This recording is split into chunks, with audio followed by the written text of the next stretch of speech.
Qadrdon, siz uchun TODIS modellarini har xil rasvetkalardan, bog'ichli, bog'ichsiz variantlardan olib kelib qo'ydik. Narxini ham skidka qilib qo'ydik akalar. Bu yaxshi sifat inshaalloh ko'rsanglar bo'ladi. Sinisi, qorasi, korishnovisi va hagisi 4 xil rasvetkada bo'ladi. Mana bog'ichli variantini ham qaranglar.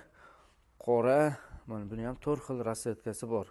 Mana bu korishnovisi ham oyoqda vashshi cho'tki turaveradi. Dvoykalar bilan ajoyib kombinatsiya bo'ladi. Sifati ham inshaalloh vashshi bomba. Dizayn o'zi bilasizlar, bu oyoq kiyimi juda ham ko'pchilik hozir kiyib ko'rishdi. Buni mijozlar o'zi qidirib yurishadi. Razmerlari 39 dan 44 gacha ham Xitoy fabrichniy mahsulot bo'ladi. Inshaalloh sifati ham cho'tki. Kimga narx qiziq bo'lsa, pastda link qoldiramiz. Telegram kanalida narxlar bilan joylaganmiz. O'tib ko'rsanglar bo'ladi akalar. Dastavkasini ham inshaalloh boshqa viloyatlarga qilib beraveramiz. Bemalol bo'lib tanlab, o'zingizga yoqqan razmer aytsanglar, dastavkasini qilib beramiz. Salomat bo'linglar.